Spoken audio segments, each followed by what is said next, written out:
it's time to put on your thinking caps and to be thinking about what is your headline for June 20, 2023. A headline that's exciting, disruptive, or exhilarating for the world of orchestras. And to take us through this segment, I'm pleased to introduce Graham Parker, General Manager of WQXR and Vice President of New York Public Radio. August 28th, 1963, Martin Luther King stood on the Mall at Washington and uttered the famous lines, "I have a dream." It was a vision for the future, it was a rallying cry, it was an inspiration for what was possible. I have a dream. What he didn't say was, I have a plan. He said, I have a dream. He didn't have PowerPoint slides. He didn't introduce a mission and vision statement. He didn't have bullet points. He said, I have a dream. He said, I do not have a plan. Sorry, he didn't say I have a plan. I have a dream. It was a dream. It was looking forward. He didn't exactly know where it was going, but he said, I have a dream. And he also wasn't literally speaking as the pastor of the Ebenezer Baptist Church in Atlanta. He was speaking as a leader, as separate from his organization. He stood up and said, I've got an idea, I want to go in this direction, I want to take a lot of people with me. And he stepped out of himself, and off he went. So, this afternoon, we're all going to step out of ourselves and we're going to dream a little bit. We are going to step away from our orchestras for a little bit. We are going to get into that space of creativity where we all came into this field being super creative people, and we're going to have a go being really bold and dreamy and not exactly knowing where it's going. So now we're going to get into the touchy-feely bit of the afternoon. Are you ready to get a little touchy-feely? You're not going to actually touch anyone, but I do want you to get a little uncomfortable. So one of the first things I want you to do is not refer to yourself for the next 45 minutes as anything to do with your orchestra. I am uninterested in where you work. So the first thing you're going to do is, everyone stand up, please. Everyone stand up and take off your name badges. Take off your name badges and put them face down on your table, please. I'm uninterested, we are all uninterested in where you work.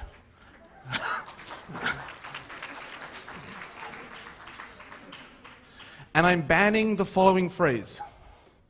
I do not want to hear the phrase, at my orchestra, for the next 40 minutes, okay? So I don't care where you work, and you're not going to start anything with, at my orchestra, okay? Because that's just a recipe for the sameness. Anyway, and now I want you to do the touchy-feely bit. I want you to turn to someone next to you. You can know them or not know them, but I want you to turn and literally face them 180 degrees, look at each other.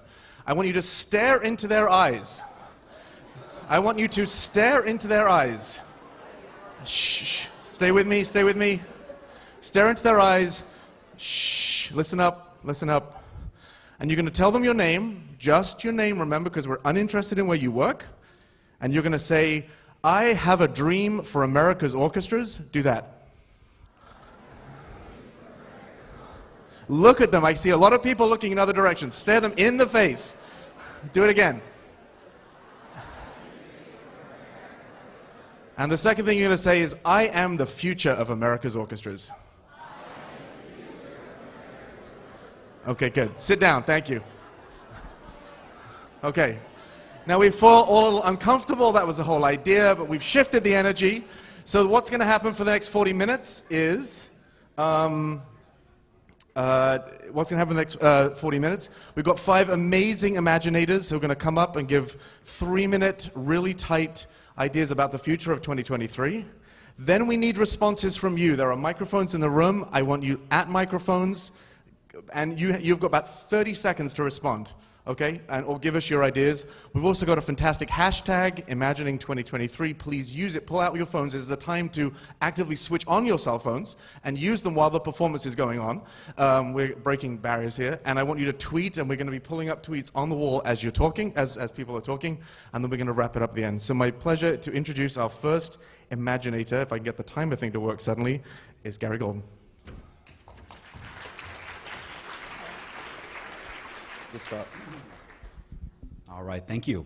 My title is The New Culture Makers, Orchestra Musicians named Time Magazine Person of the Year, 2023. It all started in 2013, when the Philadelphia Orchestra, stuck on a tarmac in Beijing, was recorded playing a short piece which went viral, and over 2 million individuals saw that performance. By the summer of 2014, a group of about 200 musicians had created, refined, and signed a manifesto to expand the role of orchestra musicians as leading culture makers within their local communities. It was time to expand musicians and their sense of artistry and build bridges to other big cultural waves, notably fashion, food, visual arts, and lifelong learning. The 2014 manifesto included a roadmap, which included training, professional development around entrepreneurship and business, and of course, a new labor contract. Unions negotiated revenue shares of entrepreneurial concepts conceived, supported, or managed, or outsourced by musicians. And the 2015 League Conference was devoted entirely to business model innovation. It was 2016 to 2023 that were the most innovative years in orchestras in recent memory. In 2016, the story in the art media world was all about fashion. A small group of musicians led projects to link fashion and orchestral experiences. The first step was convincing fellow musicians to tap their inner fashionista and rethink their stage presence. Building on the insights from a very real Baltimore Symphony and Parsons School project in 2013, there were regional concepts held in which we developed new, locally oriented things that we wear, 4 words, for orchestra members. Within a few months, fashion houses, large and small, were beginning to sign lucrative sponsorship contracts with orchestras across the nation. What would the world of musicians be wearing was more of the buzz than what will they be playing. In 2018, a renegade group of violists challenged the notion of entering right or left on the stage and paraded down the middle of the aisle, demonstrating their beautiful garments to the crowd. The next step after the orchestra was reinventing the audience fashionista, tapping the inner fashionista of the audience. Soon, beautifully decorated pop-up truck trailers filled the streets and parking lots of orchestra venues, filled with gowns and costumes from boutique fashion houses from around the world, as patrons rented outfits that they might never own or wear in public, but they did at the orchestra. By 2023, fashion-derived revenues were almost 20% of income for most orchestras across the country. Food is the next thing. For years, the rise of restaurants was a threat to orchestra attendance. Now it was time for musicians to take it back. They led an expansion of food-related programs, signing contracts with artisanal food carts and spin-off. Oh my gosh, time done. Wow. Then there were celebrity chefs partnering with contemporary composers, food-themed programs, and that is the end of my time. That was a terrible ending, but I think you get the point. Thank you. I was told to stop.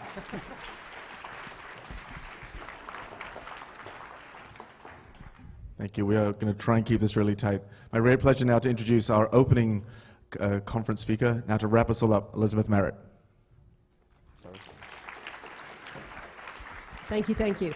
I'm going to hark back to one of my themes in my opening address, which was find your central core value and let all of the variables morph themselves around that central core. I had the opportunity on Tuesday to attend 3 concerts. I got to hear David Robertson rehearsing the youth orchestra. I got to hear the youth orchestra perform, and then I got to hear the St. Louis Symphony. And thinking back on it, I found myself realizing that if I had to choose only one of those 3 experiences to be able to do, I would have chosen hearing the youth orchestra rehearse, which left me with the conundrum. If that's what I, as a moderately lay, sophisticated musical person would choose, how do you work the value proposition of excellence? Who is it who's willing to pay for that top level of performance rather than enjoying seeing the process behind the scenes or enjoying hearing students play, because to me they sounded beautiful. So that's my story, is about how do you have a future in which you've invented a financial model that supports excellence as that one core thing with all other variables modifying around it. So I hacked the future. I actually reached into the computer databases of newspapers in 2023 and I plucked out this headline. Congress passes Arts Patronage Tax Deductibility Act, providing full tax deductibility for private support of individual visual and performing artists. And then I paid the premium rate to access the whole article. On the heels of this news came a second announcement, a call for auditions for the New South Orchestra, a musician-founded organization dedicated to musical excellence. A classical musician today has limited opportunities to focus purely on their art, said New South spokesperson cellist Mia Lamb. The majority of orchestras are premised on community service. Even in the Big Six, musicians spend a significant portion of their time on social engagement, education, and community service. The New South Orchestra is currently concluding a successful capital campaign to create a state-of-the-art performance space and a modest endowment. For operating funds, the new orchestra has created a funding model that will allow us to focus on artistic excellence by expecting those most invested in that excellence, the musicians themselves, to fund the organization. Each musician, selected through a rigorous process of global auditions, will be expected to bring with them to the job their own salary plus overhead. Some musicians will raise this funding through tapping their individual fan bases built through social media and mobilized through crowdfunding. Some, facilitated by the legislation passed today, will find individual patrons. Some may fund their participation through personal wealth. This model will enable the New South to offer free admission to all our performances, helping to build a broad and diverse audience for symphonic music. Okay, so for my vision of orchestras in 2023, I've tried to extrapolate some of the current trends in our work, see what the logical conclusion might be. And my headline announces Orchestra, the new crowd-controlled ensemble. Jesse and Henry Ford, you may want to leave the room or something at this point. The orchestra is at the heart of, the audience, is at the heart of what we all do. But by 2023, their lives may be even more fragmented, chaotic, time-poor than they are now. So we need to offer choices for the audience. Choices about timings, about repertoire, performance locations, choices about what types of visualizations or dance or other media that people want within the performance space. And we already have these technologies available to use our audiences as our programmers. We should let them take control. But that's not to suggest that our roles as programmers are dead. There's an ever greater need, in my opinion, for curation of our programs. Audiences want someone who's going to be able to create an amazing experience for them from the multiplicity of choices available. Curation is a commodity that has a real value, and curation can be monetized. So by 2023, orchestra probably won't mean the same collection of instruments that's been around since the 18th century and is performing classical music. And the orchestra's members certainly won't need to be in the same building, in the same city, same country, or same planets to perform together. We've proved that already. We've seen that happen. So a valid performance doesn't need to have everyone in the same space, and that includes the audience. You can have an ever more immersive experience and performance through a device. It's already progressing.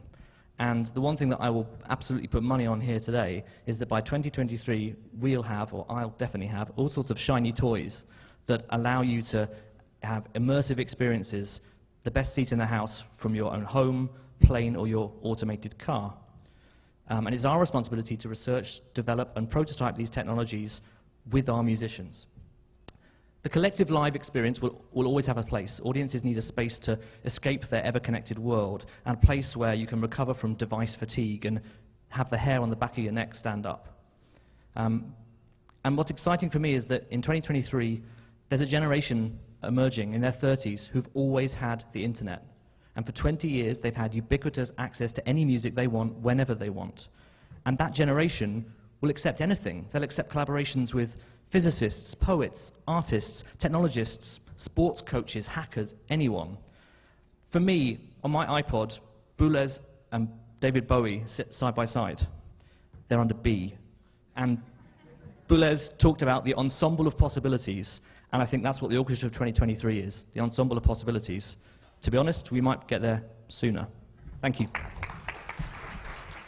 So it's now my pleasure to welcome up to the stage Mark Niehaus.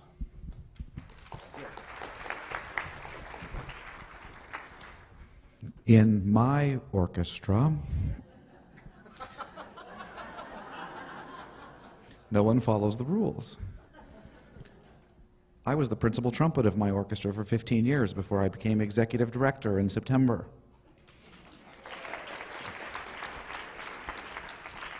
That's why I'm on this stage. I haven't done anything yet. I represent something that might work. Might. My headline for 2023 is the Massachusetts Institute of Technology releases a universal translator for management to musician, musician to management communication. If you've ever played with online translators, like a Google Translate, you could put in you could write, how do I say I want to eat a hot dog in French, and it would come out, je veux manger un chien chaud. And if you put that in French back in and translate it to English, it comes out completely differently. This is what happens in our communication process. So I wrote down a couple of ideas about, for instance, if managers say sustainable, musicians hear pay cut. If musicians say artistic excellence, managers hear higher salaries. If musicians hear if management says community engagement, musicians hear under-rehearsed concerts. If musicians hear work rules, musicians hear abuse. This goes on and on and on. So my hope is in 2023, we will remove this barrier between the people who play in orchestras and the people who run orchestras, and the people who play will run and the people who run will play. Because that's what's going to make this thing work. And I'm going to come in under time. Thank you. Wow. Okay. What's that? You got 4 minutes?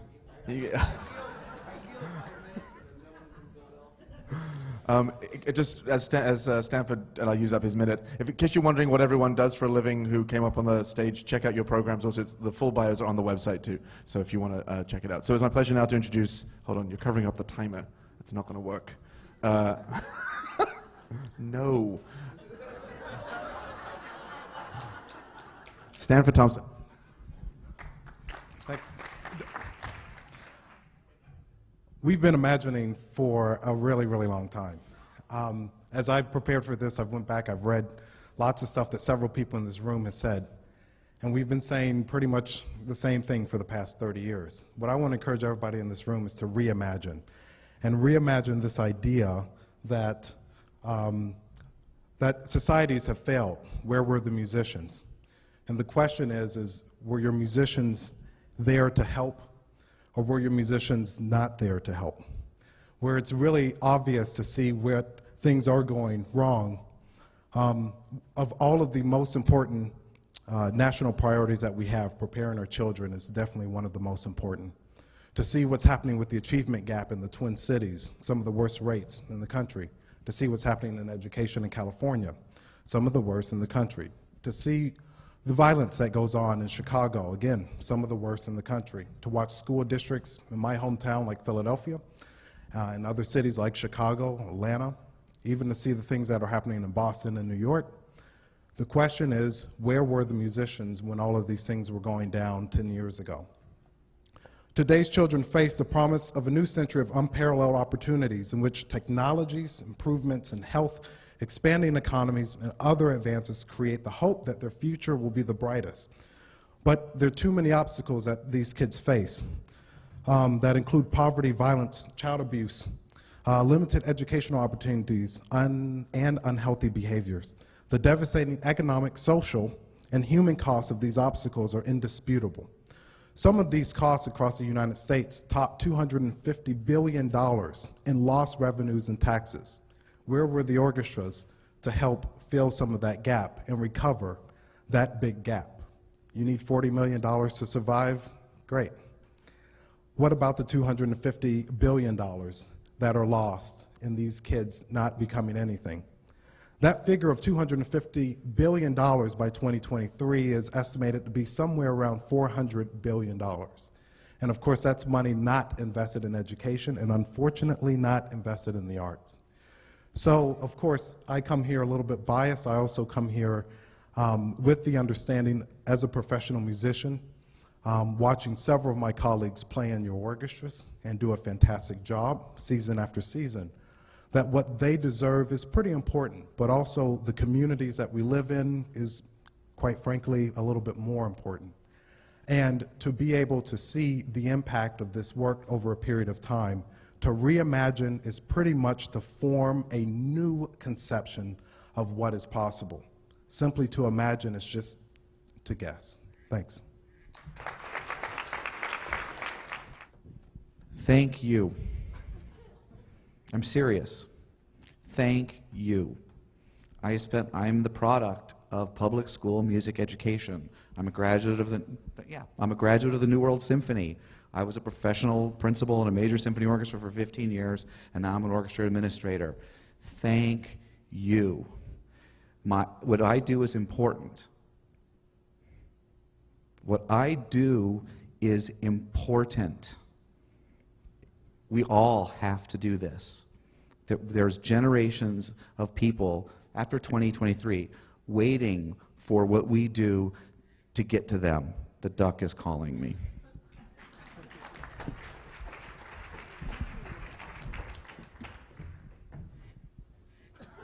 The duck's calling me already. I haven't even started. We are an orchestra. Any group of people is an orchestra. Any people like-minded who want to do something together is an orchestra. And we can make this work in 2023. Orchestras are already relevant in society. Society just doesn't know it. So we can tell them the internet, the possibilities of technology means we can reach everyone. We could never have done that before. So my vision is a world of orchestras. Thanks. I'm going to end with an invitation. There's a gentleman named Bill Joy who has what's been coined as a law that goes that no matter where you work, 90% of the smart people work somewhere else. I think he worked for Microsoft, I'm not sure. There's a corollary to Joy's law, which is that no matter where you work, 90% of the great ideas live somewhere else. So my invitation for you is next time you feel stuck, next time you feel like your job is weighing you down and you don't have any space or time for creativity, go to a museum. Wander through the galleries, give yourself some time and space to step back from your day-to-day troubles and just think and dream and imagine, because that's one of the things we do, is give people space for imagination and room to breathe. Thank you very much for the opportunity to share my thoughts with you.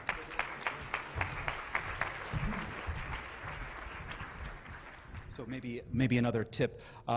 There is a group in New York and DC in the global development space, and each year at their kind of annual events, they hold what they call a fail fair.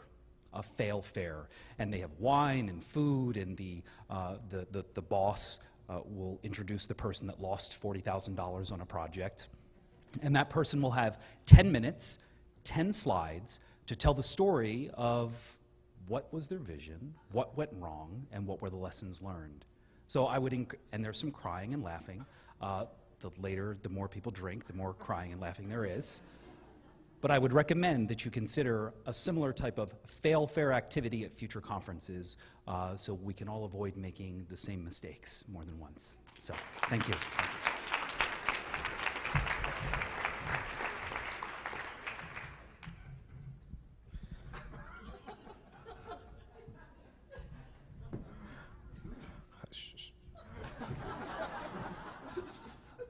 38 years ago, a professional musician, an economist, and a politician created a musical miracle.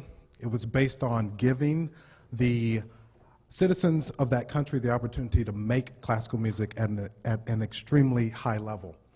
The benefit of that, 38 years later, that there's 500,000 kids spending 4 hours a day. They've created people like Gustavo Dudamel, musicians in major orchestras in Europe and the United States. They have also created this flagship group that tours the world, and I'm sure within every orchestra in this room would, in a way, drool to have the type of success that these young students have had over the past several years. A couple of weeks ago, the new president of this country decides to double the impact of this program and double the funding to make sure that 1 million kids within the next several years are reached, not with screens in front of the orchestra and dancers and people flying in front of the stage or apps, but with Tchaikovsky and Brahms and Beethoven happening in little small towns, under trees, in little garages, in plazas, in community centers all over the country. And to think that within all of the knowledge of all of the smart people that we have, even in great cities like Philadelphia, that this is something that we can't build in a third of the amount of time that it took Dr. Abreu to build the musical miracle that we all know as El Sistema. That it's happening in all of our backyards in just about every single orchestra, and to encourage you to find meaningful ways to connect with this growing movement and to find out how this powerful thing we call orchestras can serve at the service, of the people and also within the communities that we're in. Thank you.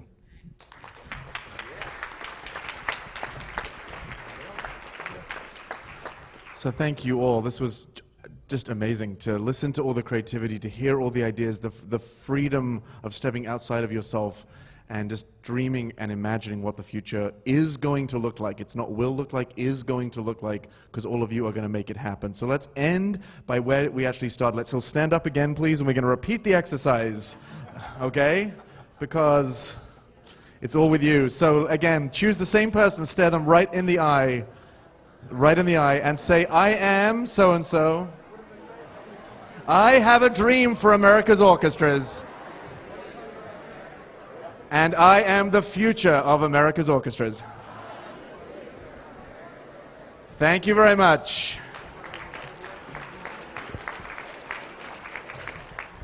Now, we know that all except two of you are wishing you'd won a complimentary registration, but no matter, we know that you're already planning on coming to Seattle next June.